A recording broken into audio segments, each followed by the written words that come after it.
Hey there, good morning, Chi Alpha. It is Sunday, June the 28th, and we are excited to be with you. We are praying strength and courage in this time and a deepening of your faith. There's a lot going on in our world, but Jesus is with us. We love you guys. We are Chi Alpha. We are Christ's ambassadors.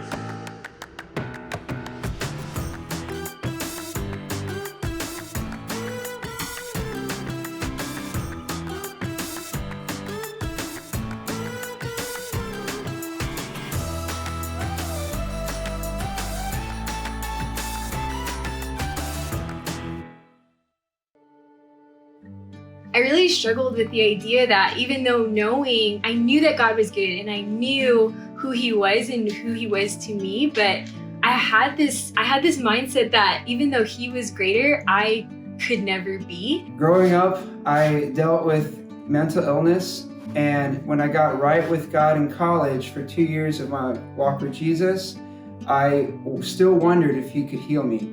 Growing up in the church, I often struggled with the thought of, is God real? Is he there? Does he answer prayers? I had a hard time understanding that God wanted to use me for a greater purpose than what I initially saw ahead of me. These doubts led me to almost walk away from my faith until I came to college and I realized that we're as close to God as we want to be. The Lord really met me, he showed me, he's like, I want to use all these people in the Bible that I've brought. It wasn't someone that was necessarily the greatest or the strongest or the smartest. I still wondered if he could heal me. Once Jesus finally did, I could think clearer than ever before.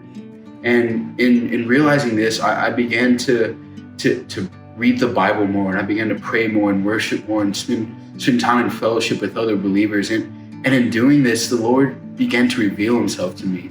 He began to show me that he is there. He began to speak to me through his word. He began to speak to me whenever I would pray to him and even in worship. I'm thinking of a quote from Smith Wigglesworth, a famous healing evangelist. It goes something like this: all sickness and all disease is not from God.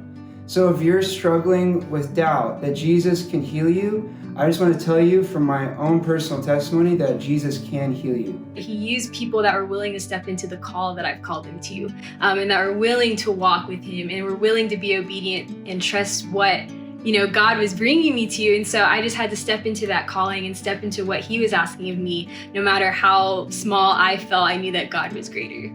I would have to say that if you're ever struggling with this doubt of, is God there? Is he real?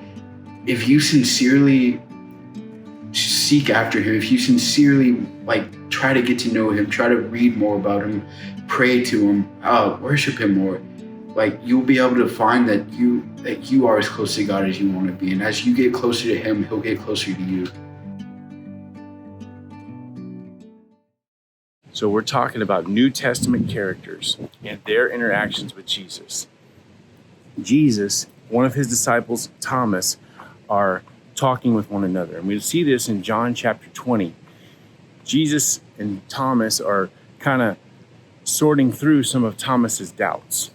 And Thomas just explains, until I see Jesus and see the things that happened to him, I'm not going to believe that he rose from the dead. And Jesus shows up. And he deals with Thomas very gently and helps him understand that he is risen from the dead. But the beautiful thing, if you look in the details, Jesus is tender with Thomas. He's understanding with Thomas. He helps Thomas come to the realization. And it's okay if we have doubts. It's about what we do with the doubts and how we handle the doubts that really, really matters, because there's all kinds of things that create doubt. And in our own heart, we have to come up with what we really believe and what we hold to be true. And we have to, sort out our emotions and all those things. But doubt is not your enemy if you handle it well. And Jesus wants to tenderly help us understand. But we have to take our doubts to him just like Thomas did. So Thomas is working through his struggles and understanding. But the beautiful thing about Thomas and his doubt is that he showed great hunger in his doubt because he wanted the truth. He didn't want to just rest in his doubt and not move forward and let that doubt turn into like a stubbornness to understand, but he longed to accept the truth. And Jesus is the truth. He is the truth, and he provides the truth. And so Thomas took what he understood to be true and immediately put it into action. And he's like, Lord, we're with you. You are my Lord, and we will follow you. And so Thomas handled that doubt with great poise. So doubt is not the enemy of faith. It can strengthen faith. But you have to handle it rightly in order for that to be the case. Everyone has questions. Questions are incredibly healthy to have. We want you to have questions. We want questions to be provoked in you. See, questions cause you to dig. They cause you to understand. They cause you to long for things. They cause you to grab onto the truth. And one of the threads that was in you guys' questions had to deal with suffering. And suffering is real and present everywhere. And some people end up suffering more than others. And it causes certain types of questions in our mind when suffering happens, and it even provokes doubt. And suffering is a unique thing to our God, because our God literally walks through suffering with us, and he experienced suffering maybe in some of the most severe degrees, but he is tender and merciful and listens and wants us to walk through suffering with him. One of the ways that we work through doubts and questions is that we read. And see, God uses his word and his spirit and the wisdom that he's given men that study his word to speak to us and to teach us and to help us wrestle through questions. And our desire is that you guys would become strong readers. We want you guys to just learn to love to read, because God speaks to us and we understand and we strengthen our mind, and it opens our eyes and our insight to all kinds of things. There's hundreds of men that have written great books about who God is and what he is and what it means to walk with him.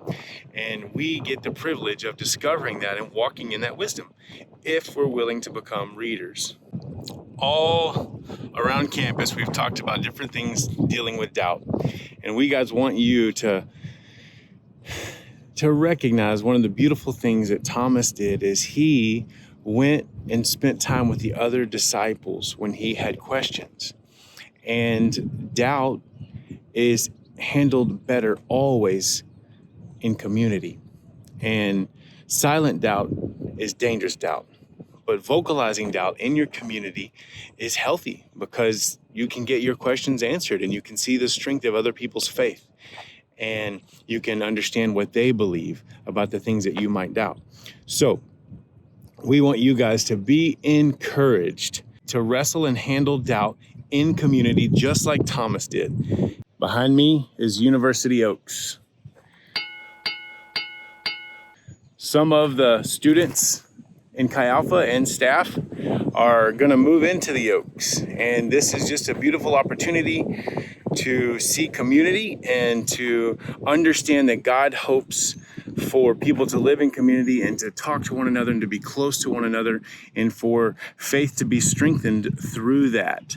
So understand that community is essential to dealing with some of the doubts that we have. God uses his children to help his children. And we're excited about this next school year with Chi Alpha being able to be a part of University of Community.